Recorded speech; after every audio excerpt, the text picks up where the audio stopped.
You're listening to the Real Estate Radio Hour, the show that brings you unfiltered stories and insight from the Twin Cities real estate world with your hosts, Chris Rooney, broker at RE/MAX Preferred, and Andy Presky, leader of the Preferred Home Team at RE/MAX Advantage Plus.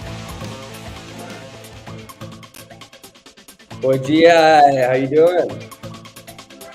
Pretty dang good, actually. Yeah, you didn't find the most beautiful spot in Brazil to record today, but it's doable. Hey, I'm using what I can. I'd be on the rooftop by the pool, but we're expecting a little rain today, and I don't think the Wi-Fi comes in very well up there, so I'd have to use my hotspot. And you're enjoying Brazil? You know, the more I'm here, the more I like it. Really? It's starting to get a little like it's not so bad. I mean the how do I say this nicely? It is beautiful, but it's like we're just not used to it. You know, I'm not used to roughing it as much as I'm doing. And roughing it means like a bed you sleep in, or just knowing the language. That's another thing. I think not knowing the language is tough. So wait, you haven't been robbed? You don't feel in danger? That's normally a Brazilian stereotype. Yeah, that's one thing that has not happened whatsoever. Not one bit nervous, Andy, in Brazil by myself. I walk at night. Actually, I walk a lot. I've been walking so much. It's been walk, eat, walk. That's what I do. It's like at home. Yeah, no, I don't do the walking part at home. Oh, Drive, eat, drive. yeah. No kidding, Yeah. right? Yeah. So That's crazy. Well, how long have you been there? I guess I just catching up with you.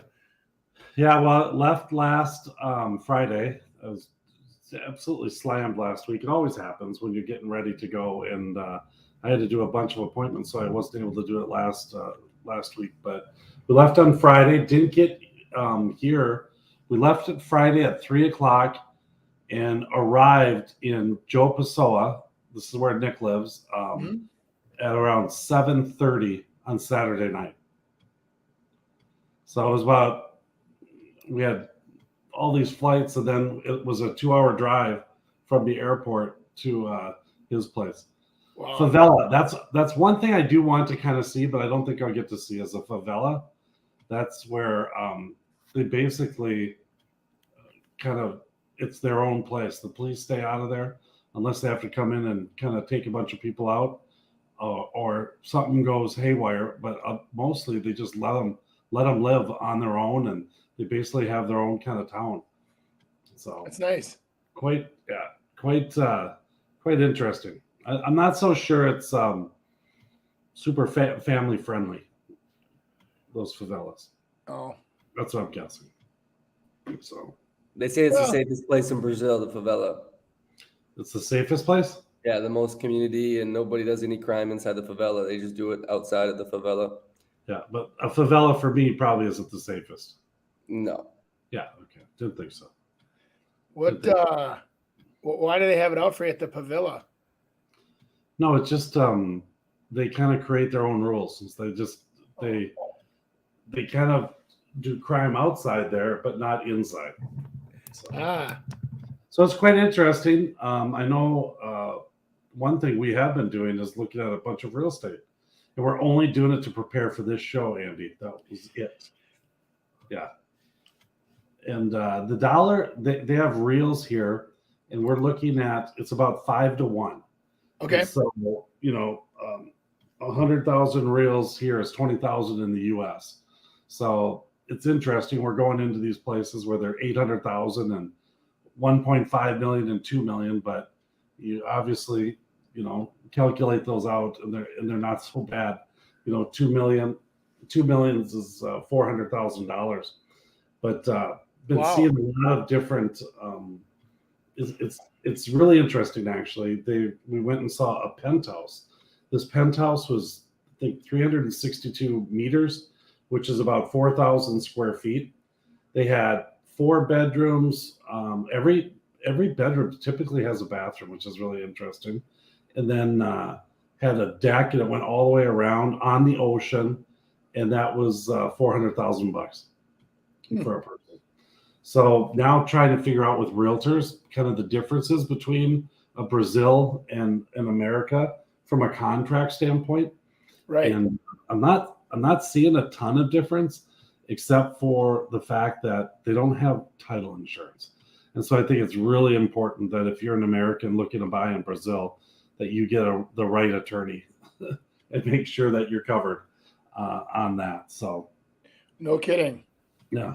Then we actually went through a real interesting. Every place around here typically has walls and has barbed wire or electric fence on top of it, or little spikes so people can't get up and over. But I've never seen anyone. I don't know. I don't know why they do it, but maybe it's just hey, you're not going to get in here, and so don't even think about it.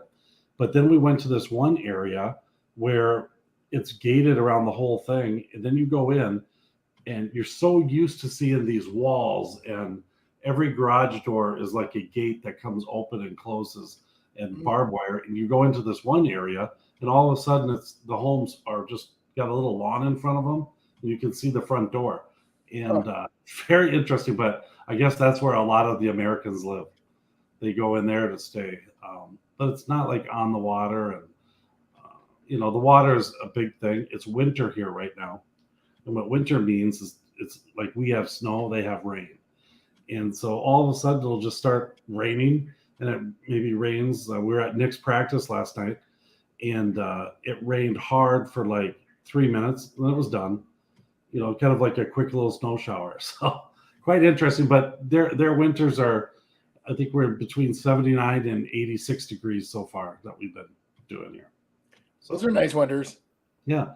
But I do think Brazil would be an interesting place, especially this João Pessoa. I think there's something happening here. You can kind of see a lot of construction, a lot of new stuff happening, taking away the old stuff, but it's the amount of time that it takes to get here. I was just going to say, because like if you said, hey, Andy, it's great down here, come visit, and you told me it took me a day to get there and a 2-hour car ride, I'd be honest with you. I'd say, hey, let's meet in Cancun, or something, because it's one of those things where convenience is something we've all unfortunately become used to, right? With technology, apps, and the ease of, look at how spoiled we are in Minneapolis. What are we all 30 minutes from the airport, and you can fly nonstop almost anywhere in the world? I mean, it's crazy, right? So. But I also think when you're thinking of investments, I mean, Mexico was the same way. Maybe it went to Mazatlan, and then you had to go travel over to Cabo San Lucas. I think there's going to be a point at some point that you get like one connecting flight from Dallas or Miami or Fort Lauderdale that shoots over all in one. But yeah, we went to Dallas on the way here, Dallas to Sao Paulo to Recife to our car ride. And then on the way back, we have to go through, and I searched, and I didn't like just go try to find the cheapest ticket. I tried to find the least amount of time. But on the way back, we got to go to Recife, to Sao Paulo, to Miami, to Charlotte, to home. So, but the times between them are quicker, and so it got me home a little faster than I thought. So I think that I don't do well with the takeoffs and the landings, so I'd be medicated 2 days straight. So, and I think that also kind of makes it a month or 2 month stay type place versus, hey, I'm going to just shoot down here for a week. It's just that's right, yeah. It's like 2 days each time, and so you get to spend 3 days here. But I can see that where you go down there for the month of January or February or whatever and spend the winter. But the other thing is when it's good all year round like this, the other part that's really good is that you're never, I don't know, I guess you're never hurting when you come down here. So you can kind of make it anytime you absolutely want. But the other part is what you pay for the flight and the inconvenience, what you get down here. I mean, we're having ungodly dinners. I mean, amazing things for $30, American. It's crazy.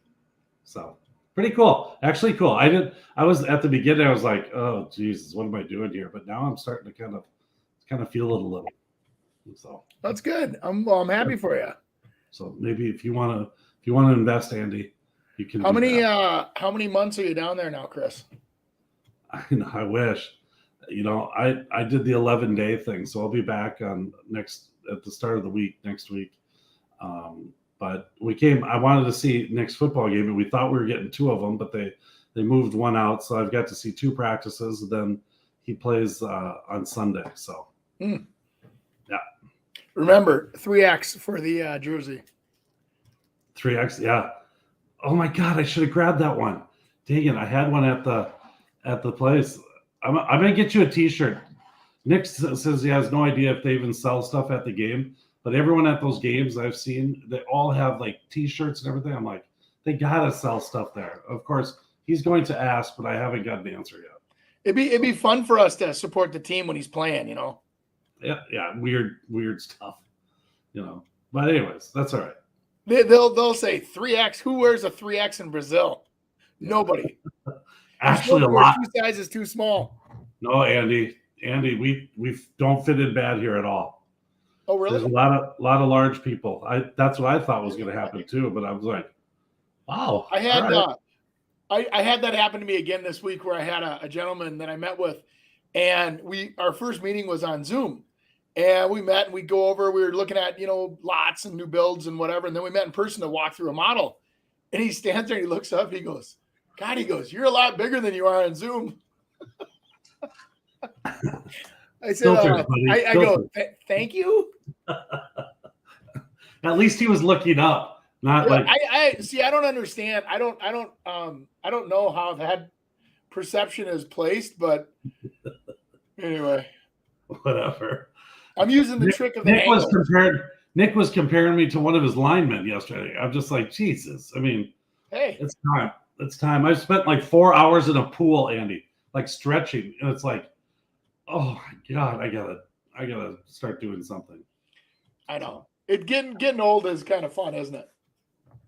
Well, it just can't be lazy, Gotta keep moving. I think it's more being about lazy than getting old. I see a lot of old people getting around just fine. So, older people. All right. How about the market, Andrew? I'll tell you what I think is really interesting. And every time I go away, I think more and more, because I believe I'm really effective when I'm away, because you're more in tune with exactly what has to get done, and you're not wasting time. So it's kind of like, hey, if I want to get out and do stuff, I got to make all my calls and get that stuff done. Right. And I think, back home, you always have an excuse of, well, I'll just do that a little later. I can always do that, or I'm going to do this and that. And over here, you don't do that. So I think I'm a lot more diligent on what I need to get done. And I make a lot more calls from here than I do actually in the States. Kind of really? Realtors and stuff. Interesting. That, I tell you, when you get, just like anything else in life, right? We decide that we have, something that's more important, or something that's, as we go through and have the, sorry, I thought I lost you guys for a second. No, but when you, a different place, different time, put your mindset differently. That goes to show the power of how powerful the mind is. Like when you're, when you put yourself in a bad situation where, your office isn't it's not inspiring, or you're not in a place where you feel good about what you're doing. And all of a sudden your work performance is completely reflective of your environment. So it is like you go on a vacation and all of a sudden I will make those extra 3 customer calls today, or I'll make those, extra whatevers. And because you're in an environment where you feel good, right? So it's like, it brings out the best in us. And I think that, talk about an environment, that is very important for any office, I think, especially when you have to, quote, be on stage when you meet with people. You have to be your best, right? So I don't care if you're a doctor or lawyer or whatever, when you meet with a client, you can't walk in there and go, oh, my day sucks, and right. So anyway, so inspiration, but the marketplace, what's really kind of interesting is we've started to notice, and I was talking last week a little bit about this with Nick when Nick was so healthy. He was, poor guy, he's laying on his bed recording last week's show. And we talked about something that's an interesting, market that we're in, where you have sellers that think, hey, we've got the world by its tail, right? The market is in our favor. And so that you have this, situation where there's not a lot of inventory. Not a lot of people want to sell because the cost of replacement on, if they have to finance, is so high that now the to go up a little bit, upgrade is way higher than it used to be. So that spread keeps a lot of people in their current property. So you have a lack of supply.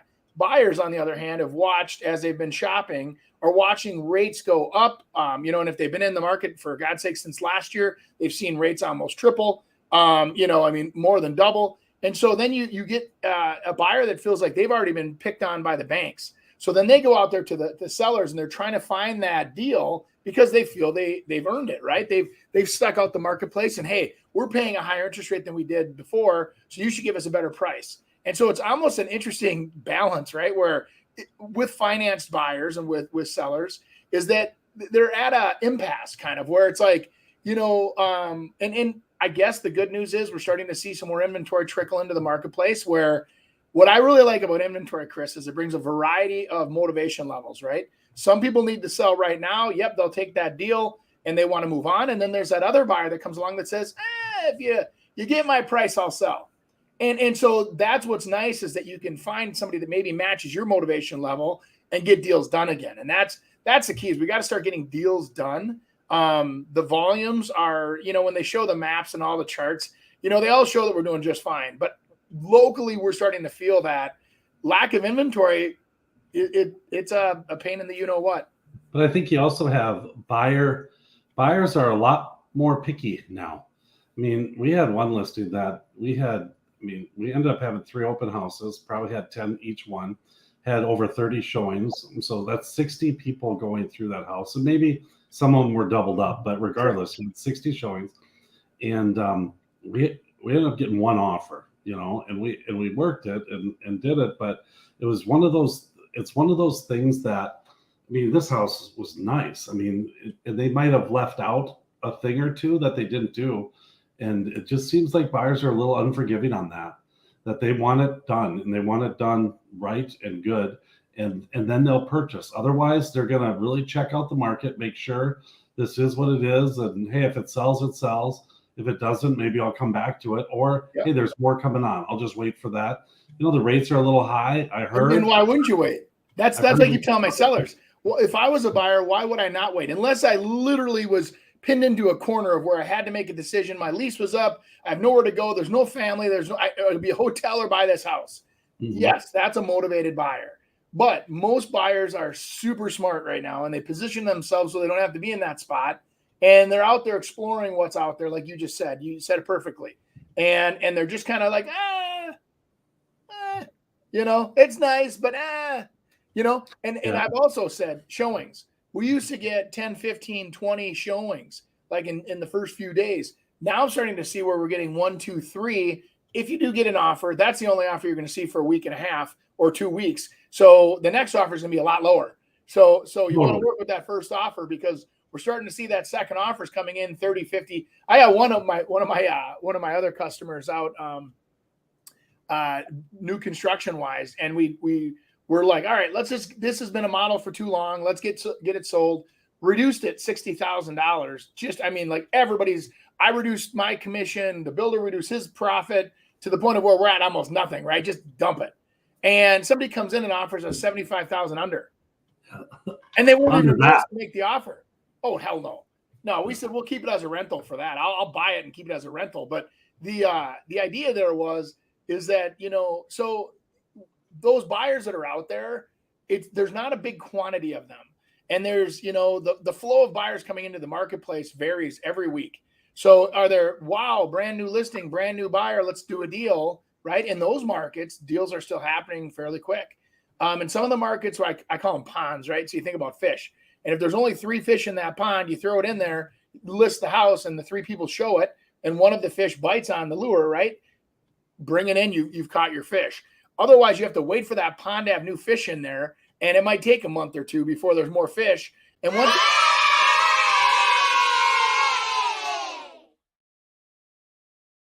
Once they see that lure has been sitting there for a long time and kind of stagnant, then they don't want it. And it's like, what's wrong with this house? And so as we transition to more days on market, which is kind of happening here organically, people get confused by that. Like they assume that days on market means that it's not a valuable property or that it's overpriced or there's something wrong with it. And sometimes it just means that there's not the right buyer out there to pick it up. If you really think about it, the last 3-4 years have been ungodly. The amount of times we've had to adjust kind of the way we're thinking by just adapting to what buyers and sellers are doing and what inventory did, what the interest rates have done. I mean, the time of the year. I mean, it's crazy, but there's some really good markets as well. The upper bracket market is really good, which I think is very interesting. But what day is it anyways? Thursday. The start of this week. Yeah. We do this every Thursday. It was on Monday and Tuesday. I had 3 agents contact me and we went through stuff on a development that we have, and it's a development of $1.5 to $3 million homes, and all of their people are kind of ready and roaring to go. And it was just kind of like, wow, okay. And then you say that I had the exact same problem. Yeah. And lake listings, I mean, are really good. But then the other stuff is just kind of, unless it's perfect, you're just kind of waiting. But then we're dealing in the old horse industry type stuff as well, with a couple buyers and acreage, and that thing's hotter than heck. To be able to try to get something in there, it's crazy. Mm-hmm. Well, and I've had several people. I always ask. I say, hey, I go, so the world that you're living in right now, housing has come down temporarily in new construction, in some arenas, not in all. And there are some deals out there right now.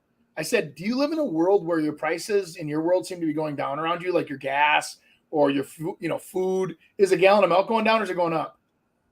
They go, well, it's going up. Even the cars are still going up. And I said, okay, fair enough. So how long do you think housing is going to hold down that number before it starts going up again? Inflation, you latch on. I mean, remember back in the 70s, you'd buy a snowmobile for $1,500. You'd use it for 5 years and you'd sell it for $3,000. And the new ones were, $5,000 or whatever. And so it was like, there was that inflation allows you to buy assets that normally depreciate and or even appreciating assets, right? And allows you to kind of ride that train. It's a great place to stick your money during inflationary times. Housing, okay? So as soon as those rates drop back down, they say, let's do some kind of a recovery. Let's do some kind of a rebuild of the economy. Rates go down. What do you think is going to happen? All those upgrade buyers that have been sitting on the sidelines are going to jump into the market. Now you're going to have a flood of listings possibly coming back to the market, a flood of buyers now that can afford houses, and prices will just start climbing, right? So I think anyway. So I always tell people, right now, the world that we see, I think you're going to be able to buy houses for less money today than you are in a year or two. I also think that your cost of money is more expensive today than it will be in a year or two. So if you can lock in a low price and refinance in a year or two, might be a nice. Have you heard this lately, Andy? I think it's a fantastic time for a buyer to go after a house right now. I do too. I know but it's a weird concept because people always say, "Oh my God, the sellers are in control," but there's a little lag here, and I think it's a little lag before because there's a lot of things coming out. I got something from a couple different lenders stating where everyone thought the rates were going to go, and everyone believes that they're going down, at least in the first quarter of 2024. And so I think it's a good time. We got this little time that I think you can maybe snap a deal and you're going to be very happy about it. You want to make your move when the rates are higher because the deals will be better. As soon as rates go back up, that'll allow people to afford that price, and you're going to have more people fighting for the same price. So right now it's you and the seller. You can negotiate and get a fair deal. And so I agree with you 100%. Yep. Well, they said I could have 30 seconds on the show for a quick ad. Andy Prasky, RE/MAX Advantage Plus, Andy@Prasky.com if you want to email us. Here's the thing, 22 years in the business, over 1,400 sales. I'd like to help you with your real estate needs. If that's buying, if that's selling, if that's building, whatever it is, give us a call, send us an email. Let's get you started on your real estate journey. I'd like to help you on the way. Lots of experience here, and I would like to put it to work for you. Andy Prasky, RE/MAX Advantage Plus. Thanks for listening to the show.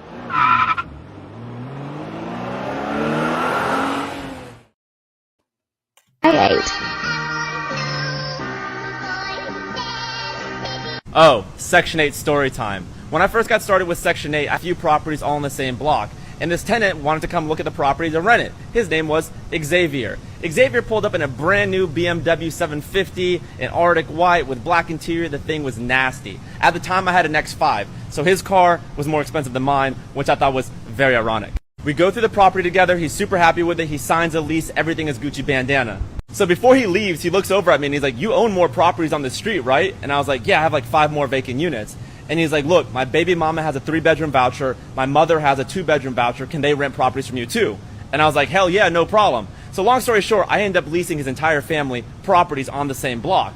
Well, tell me why on move-in day, his baby mama pulls up in a brand new $80,000 BMW X3 and his mother pulls up in a Mercedes-Benz S550. Everyone plays the game.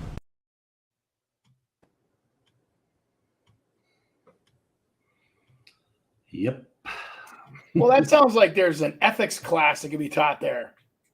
Yeah, I think it's like everything. You can put in whatever you want. People get around it.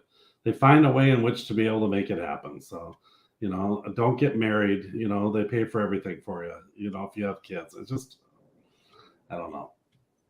Yeah, but somewhere along the line, somebody either paid cash for the car or they have to have enough credit to get that car on a payment, which would contradict their tax returns, which are allowing them to qualify for Section 8. You know what I mean? So some fraud's happening there somewhere, obviously. Yeah, I'm sure. Or identity theft. I hate to say it, but if everybody's got the similar name or whatever, and all of a sudden it's like Mike Smith. There's a lot of Mike Smiths. Which one are you? I'm the one with the good credit, or whatever. That's a good point. That's a good point.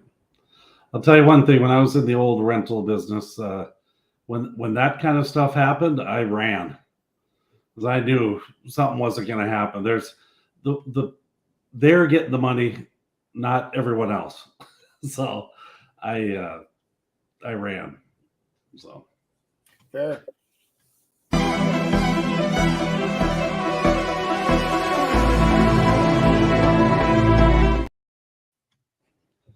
Boy, is that ever the truth. I'll tell you what, that's one of the first things I tell new agents. I said, you don't spend your money until it's closed. Don't spend your money until it's closed. Because number one, it happens, deals fall through. But number two is that you're not going to do the right thing when you're thinking about a closing, that, hey, I need to get this closed. Are you really going to represent your client in the best way? And it's hard when you're kind of getting just started, and you have to realize that, you're always thinking 6 months or a year ahead of time. And you kind of to get that little backup plan in place before all the other commissions come in, it's tough. And that's why I always tell other realtors, I said, get another job to support this one, because it'll pay you. If you're able to do it, it will pay you, but it takes a while in which to get paid. Well, and you're right. And it's having that right mental capacity so that you're helping people versus hunting for a deal. If you're starving and you're serving food at a restaurant, you're in trouble, man, because you're gonna be stealing fries off the plate. You're gonna be, and they're gonna be like, what? The quality is gonna be different, right? So it's like you have to be careful as a real estate agent. I always say that too, is that if you get into the business, and every agent I've ever hired, including the ones I currently have on my team, I'll say, hey, do you have 6 months of cash reserves to support yourself? Minimum 6 months. I'd like to see a year to 2 years, but I know that's not realistic. Do you have 6 months in the bank that can afford to pay your bills, feed your family, cover your car expenses, everything that you need for this business? Are you at least 6 months? And it's amazing how many people say yes, and they really don't, and they lie to you. And then all of a sudden they're a month in and they're broke and they can't make it, and I need help and I need a loan from the company. And it's like, well, I'll tell you what, there's a reason why we talked that way in the very beginning, because I'm telling you, this is not you can't build a house in a day, right? You literally have to, it's a process of building that business. And once the business gets going, yes, there are a lot of, referrals and a lot of things that will come to you easier once you've been in the business longer, but you still have to work once you're in the business. So I tell everybody, hey, pile up a few commission checks if you can. Like you said, get another job or whatever. You put a couple commission checks into the bank. I go, once you've got that year's worth, what you consider to be overhead covered, then quit your job. Otherwise, don't quit your job until you're into it, where you have enough money in the bank to support it, because you'll be a lousy real estate agent. And yep, there's a lot of people that will argue with me and say, well, I'm really good and I only do it part-time. And I get it, but you really don't have the full-time dedication that's required in today's market to drop everything at 7 a.m, go out and see it, show it at noon again to the parents, do the inspection at 3 p.m, and then, come back at 7 that night to put the deal together. That's a full-time commit. It's beyond full-time is what it is. Anyway. Yeah, I think sometimes though you can manipulate your schedule to make it work. You just got to be, it's kind of like you got to lead that discussion. So it's not like, hey, just tell me when your mom and dad can get in. Well, they can get in at 3 a.m. On Thursday. And so, okay, I'll be there at 3 a.m. Yeah. Versus, hey, I can show your mom Thursday at 3 o'clock or Thursday at 6 o'clock. Which one works better? Mm-hmm. And then bang, you get them. And I think you got to take control of your business. I remember I was that guy. Hey, whenever your parents can see it, I'll be there. Oh, dang it. They want to see it, but I have a flight to Vegas and I was going to go to a buddy's wedding. I'm going to delay that flight and I'm going to get there. And then eventually it's like, I got caught. That's what happened. I mean, because I said, oh no, I've got an appointment. And what it was Nick, and it was one of his games. And I wanted to go to a game. And after the game, we went to Dairy Queen, and those people were at Dairy Queen that I said I couldn't be there. And I'm, in a baseball hat and got done coaching. And I'm just like, oh my God. I mean, this is embarrassing because I couldn't show them a house because of that. Then finally I just forget it. I'm just going to tell them, hey, here's when we're free. Here's what to do it. And you work it out. And sometimes, hey, it doesn't work.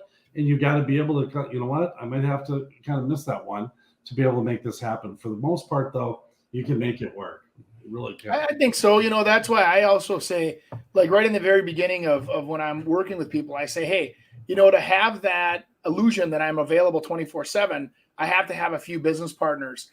And so what will happen is if you want to go see that house and I'm, doing something else at the moment, but I don't want you to wait. I want you to get in there. I might have somebody else on my team come and show that house for you. I'll still write the contracts. I'll still help you, but that team member might be there for you to do that. And that's where I've used the full advantage of leveraging a team to my client's advantage, is that we are kind of available almost 24/7, as long as you're willing to work with a team versus having just Andy or just Chris. It's like, because that's the tricky part. And the thing is, if you're successful, you're going to be busy, and you want a successful agent because they know what they're doing. And sometimes if it's, hey, Andy's in 3 appointments here and he's trying to get listings just like he was doing for years, or marketing them, and we want to get you in to see a house, there's no problem with going with someone else. It's just getting you in to be able to get you in and talk. And obviously if they're an agent under you, they know what they're going to be talking about, but that you're going to be able to help them with the negotiating and talking to their agent and stuff like that. And you kind of, it's almost like, I mean, you've talked about this, and here's Andy's analogy is like, hey, you go into the doctor doesn't greet you at the front door and get all your insurance stuff and then take you back and weigh you and take your blood, and then put you back in the room and then make a diagnosis on you. That doesn't happen. They make a diagnosis and they're diagnosing all the people that are back in those rooms. And these other people are doing all the lead up work to that. So that's exactly how that's how I do my stuff. So, well, it allows us to do more volume, right? And that's what we ultimately all want, is that the volume there, because what volume creates is the ability to be consistent and produce a better product. And so it allows us to have better tools, better marketing, better everything when we do it this way. But it is a confusing thing, because I do understand. I've had people say, well, if I hire you, I only want to talk to you. I only want to deal with you. And there's clients that I have to say, you know what, that's fine. Here's my cell phone number. Just understand I fall asleep at 8 o'clock on the couch, but I'm up at 5. You want to talk at 5 in the morning? I'm wide awake. You want to talk at 9? I'm sleeping. And you know what I mean? And so it's like, then I have to be a little more, hey, here's it's kind of like Oz. You pull the curtain and you're like, well, here's what happens. The great, what I'm talking about, Chris? I do. Just bought a house. Did you think about changing this thing? I didn't think about it either. I made a video about 3 things you should think about changing. Locks, air filters, fire alarms, carbon monoxide detectors. But the toilet seats? It got me thinking. Did you change yours? Think of what's been there. That's why new construction is always the best option. Oh my God. But how true is that statement? I mean, that is a good one. I think that's as true with the carpet. I've had not cleanophobiacs or whatever you want to call them, but I've had customers where they literally are like, think about what's in that carpet. That greasy person, the dander, the whatever fell off their shirt when they were at whatever they were at. I mean, or what, and it all goes into that carpet and sits there, and you try to vacuum it up, but at the end of the day, carpet's disgusting. And, you look at an existing house, you walk in, there's that little smell, and it even makes me think even more of what's in that carpet, I have a client that's built 5 times because of that exact thing you're talking about. I mean, they do. It's just like, I'm not living in someone else's stuff, and they have some allergies and things, but yeah, it's quite interesting. I think it's a great idea if you can afford it to build new. Everything's shiny, brand new, under full warranties. Yeah. I was just 1 year old when my family started in real estate, where both my parents were agents. They also dabbled in investing in real estate, rentals, flips, and construction. After college, I went right into getting my license in July of 1990. As a 23-year-old agent in an industry that looks nothing like today, I had to know more for my clients to choose me. There wasn't Zillow or social media to tell them how good I was. I had to win them over with knowledge. With knowledge comes confidence, and with confidence comes results.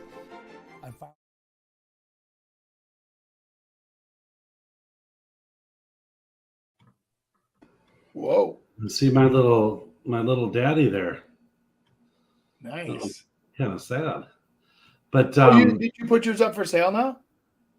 No, it's right across the street from me, and it's to be built. But the one right next to it sold for $4.25. Wow. And the same builder too. And I think this has been on the market for a while. But if you look at that, I mean, isn't that Minnetonka-ish, Andy? Yes. 5,000 square feet for $4 million. It's just what lots have done in and around Prior Lake. So, is that up and down square footage or just up? That's the whole thing. That's finished. So it's a walkout. It's a walkout lot on there. I mean, he does a really good job. It's Greg Schweik with Copper. It's Copper Creek, I think. Okay. Yeah. Cool. Because what's Walgrave? He's Copper. No, he's Pebble Creek. Pebble. And so the Walgrave boys, and that's. I mean, it's on the. I mean, I know I'm on this street, but it is one of the premier streets on the lake because houses are on both sides. It's on a point, and it's real close to 13 and 42, right in the smack dang middle of Lower Prior Lake. So, you can kind of see the point there. Well, that's where we had the block party right there in that little curve. Yeah, exactly. That's where your daughter's graduation. Nick, go a little further. I'm going to show Andy where my house is now. No, the other way. Okay, so there. Okay, now just keep going left. Oh, you just missed it. Yeah, there it is. There's my house, Andy, right there. So, it doesn't look like that anymore. It's totally been remodeled, but nice. Yeah. So this other one, so there's been, now 4 houses totally remodeled on this street. There's the one that was 4.25, right, and then to the right of it is the one that will end up getting torn down. Yep. So it's but it's Lakeshore, but there's to be built. There's 3 of them that are over $4 million to be built. And so what does that really mean? It means that here's an option that we can do for you on this lot. Now a lot of people will turn it into their own, and they had the other to be built. Was showed at like 3.2 million. They ended up spending like 3.7. So you can do what you want, but that 4 million price is reality on the lake now. The most expensive house that's resold on the lake, other than new construction, is 4.6. And so, I mean, we had a long haul to just get over 2 million. Once we got over 2 million, it's really shot up during COVID because there's just not a lot available, and trying to get something under $1 million is really hard. So, Yeah. not a bad little. That's a house. That's just some pictures of one that they have before. But nice place, all top. Oh, I like that. Yeah, they do a really good job with. You could give me that floor plan, Chris. That'd be great.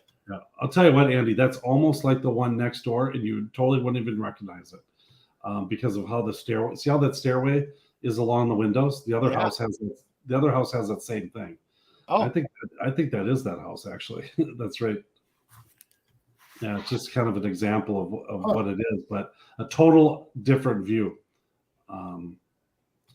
from the outside. So a lot of use of white oak. You can see the floor and the beams along with the black windows. Yeah, it's they do a good job. I'm still waiting on those. Really good People design. start complaining about black windows because they look like they would get so hot and they'd have issues with heat. And I mean, windows are already being tested a ton. I mean, think about our temperature swings from 30 below to 110, right? I mean, it's crazy. It's a 140-degree temperature swing. And you have these windows. I don't understand why there's water on my windows or there's vapor. And it's like, and then on top of that, you put a color that really gets hot. And I just, oh man, I can't imagine what that. I don't know. I mean, they look cool. Don't get me wrong. If you put them on the side of the house that's away from the sun, fine. But when they're on the back of the house and the back of the house faces sun all day long. You guys don't do black windows? God, everyone does those. You talk everybody out of it, just like I just tried to do to you. It obviously didn't work. Wow. They get too hot. Well, I have black windows.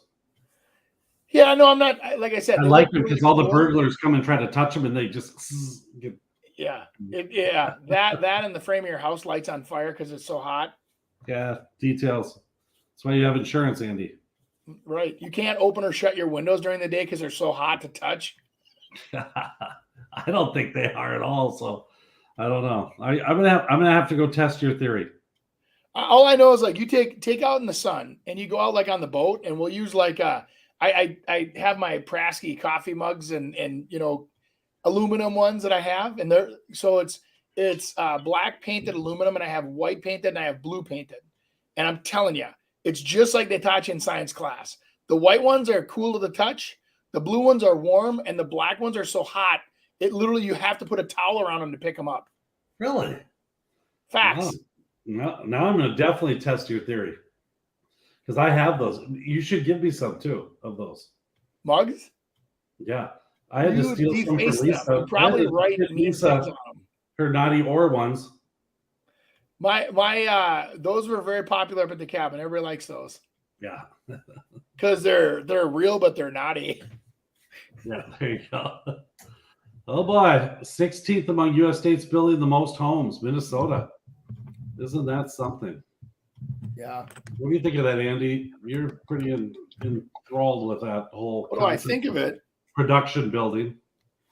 Yeah. No, I think that we're one of the top 16 cities in the country. So, like the fact that would even be shocking to someone is weird to me. But on the other hand, I also know that we're way underproducing what we could. If we could build. Now, granted, this is like saying cars. You know how many more cars we could sell if we had $10,000 cars? I get it, but you get to a point of where we need housing. And so they're fulfilling housing needs with all these apartments. People, I don't care who you are. You drive around, you go, my God, who's going to live in all these apartments? That's all I ever hear. There's apartments everywhere. Instead of people buying houses, a lot of people are moving into the rental properties and saying, you know what, we're going to put things on hold until we're ready to buy something or rates or the right price or the right job comes along and puts us in a position to better accommodate that. My fear is that if you don't dive in, you might not ever catch up. And so a lot of people, table that decision, and it gets to the point of where you get later in life where you don't want to take the risk or you don't want to take the leap. And yeah, I almost feel like now, I mean, they might be building some houses, but they're not really trying to or going to be developing new land. And I think that's where we're going to have a little issue, which will drive the market again, when they don't have an inventory to be able to build on. And once they get the land and get it all approved and done, and then build the houses, we're still going to be, 9 months to a year behind. Well, and Chris, a lot of that, we talked about this kind of last year, that concrete, for example, for developers went through the roof. So the piping that they buy to, for everybody's toilet to flush and all that, drainage and whatever else, it's all concrete pipe, got so expensive that, you take the average lot, so you buy the land from the farmer at, let's say, $100,000. You get two residential lots per acre, and which sounds like big, but you got to remember that takes into account the streets, the right of ways, all the other easements, everything else. So up 2.5, maybe at the most, right? Sometimes you can get better done. Anyway, so you take that, you got $50,000 cost for raw dirt. Now you go out there and you put the improvements like the sewer, the wax, sack, connection fees, transportation fees, all these other fees, are about $40,000, $50,000 in fees, plus the cost of construction. Well, it used to be about $39,000 total per lot. So you'd have lots you developed, they'd be about $80,000, $90,000. They'd mark them up, they were $130,000. That was kind of the average that we were seeing out there, right? Now we're seeing the cost of those lots going over $100,000, where the actual improvement cost, the land, the farmers are still selling at a fair price, or the landowners are still selling at whatever it's worth. But the cost to improve it now is, let's say, now instead of being at $89,000, you're at $140,000, and then you have to put a markup on there. So now you're at $200,000. You look around Lakeville, all the new lots that are coming online are all in the 200 range. 200, 220, for the good stuff. There's below average lots that are, in the mid 100s, but and then, you might get lucky and find a good one there too. But there's, for consistent, custom homes where you're building nicer homes, they're all in the 200 range. And it's crazy to me, Yeah. Yes, sir. But that's what drives prices up. That's part of it. So a lot of developers stopped developing last year. They just said, we'll just sit on the sidelines. There's a ton of projects that got tabled last year, which means there's no shovels moving this year, or less shovels in the, big equipment moving dirt right now. And some people are saying, well, I don't know about next year, so I'm going to wait. So now you're not going to have any dirt next year either, other than the big nationals. The big nationals are the only ones pushing dirt. So you see those, there's always an exception, don't get me wrong, but for the most part. So I don't know. It's going to be cookie cutter houses or nothing for pretty quick here. Nothing wrong with cookie cutter. Just understand you're buying cookie cutter. Yeah, exactly. Minnesota loves custom though. They do. Thank God. Yeah. It is interesting that every single person that this week called on that development, 3 of them, they all were like, because it's Homes by Tradition is building all the houses in there, that, do we have to use their plan or can we customize it? And every one of them wanted to customize it.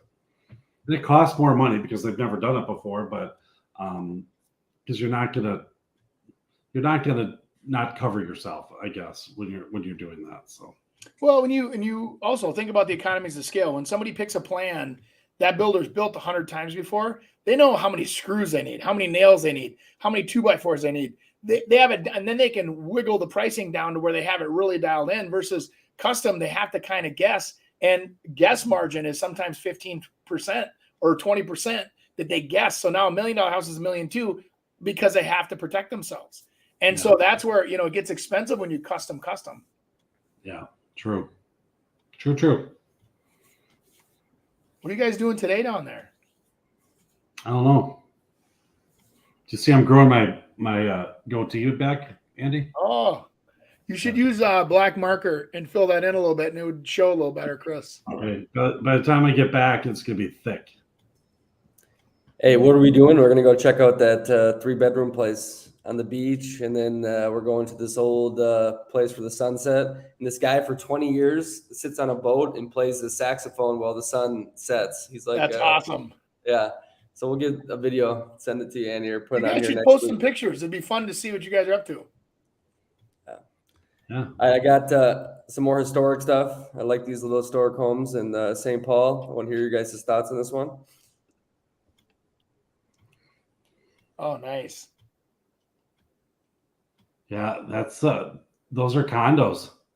They condoed that whole building, which was very popular back in late 90s, early 2000s, or was it early 2000s before 2006? And they condoed, but I mean, I don't know.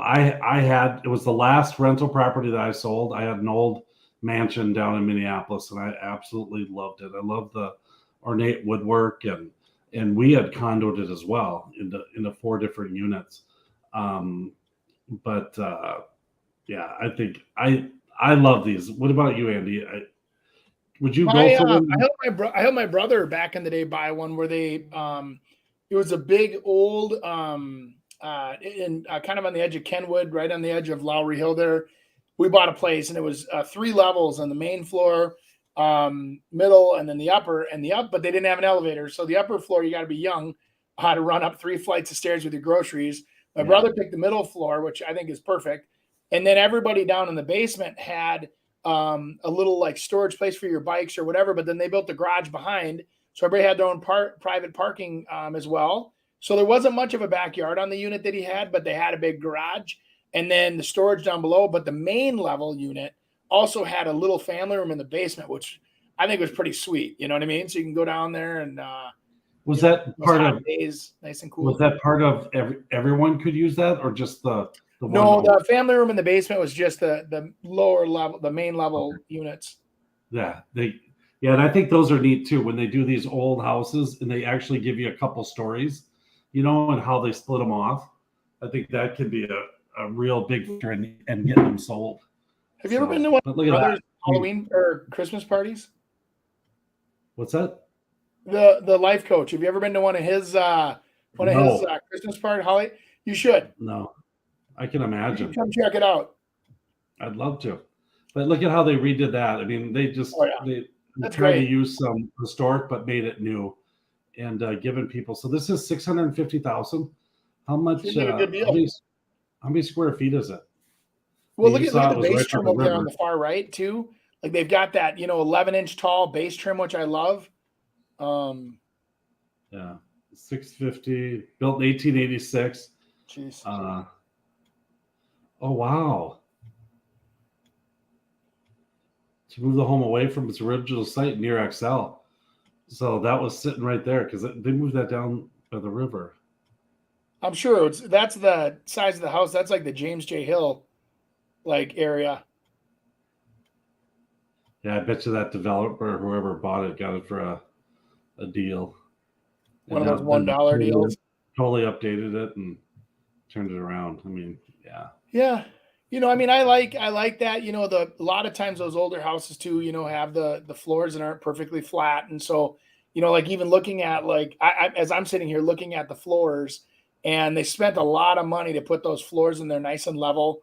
And I'm sure. So yeah.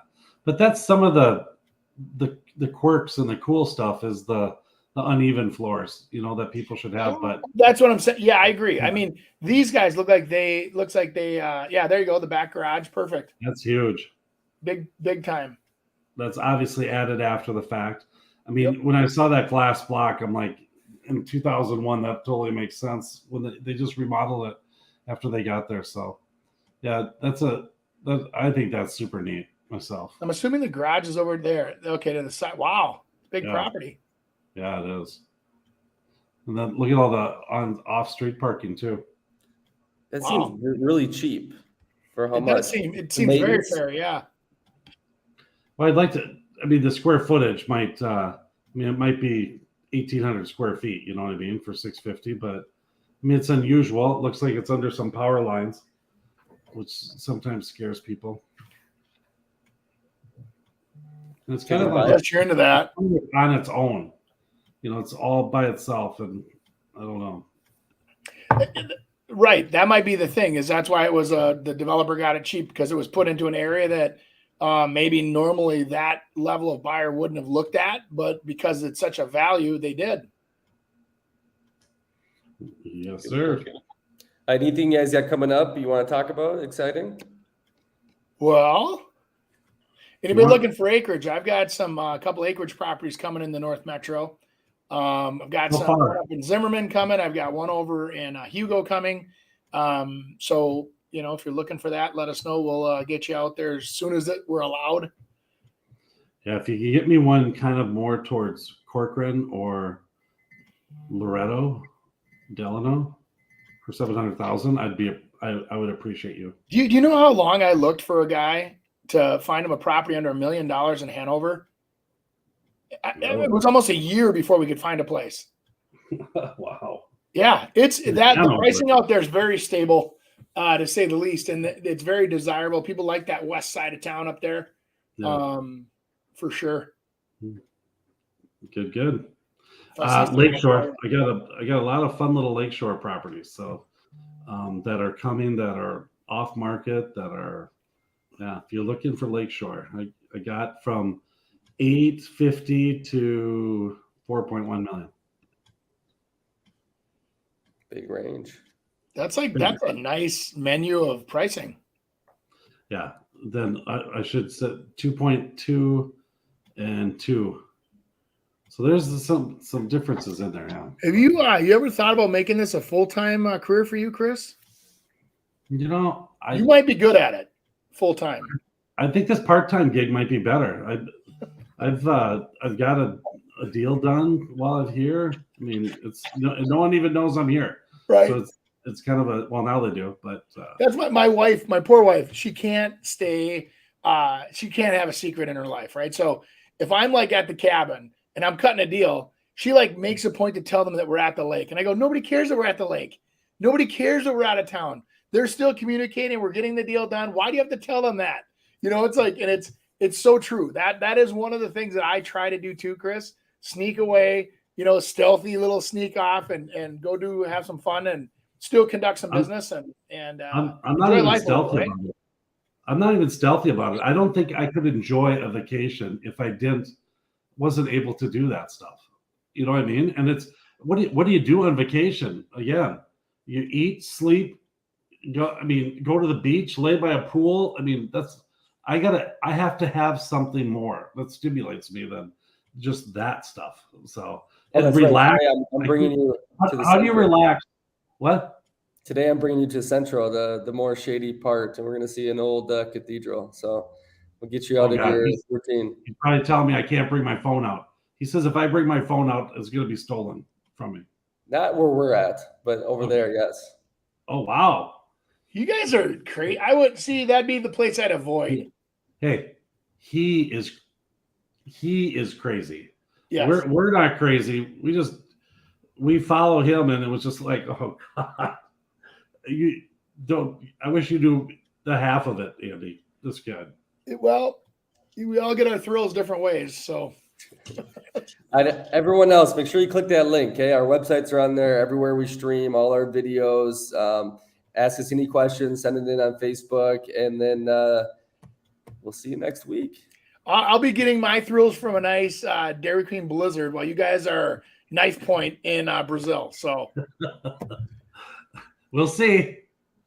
All right, Danger Brothers. We'll have a good story next week, Andy. I hope they're safe stories. Yeah. Thanks for joining us this week on the Real Estate Radio Hour. Don't forget to visit our website, realestateradiohour.com, where you can subscribe to the show on iTunes, Spotify, Stitcher, or your preferred podcast listening app. If you enjoyed today's episode, we'd appreciate a rating on iTunes or sharing us with a friend. Until next time, stay awesome, Twin Cities.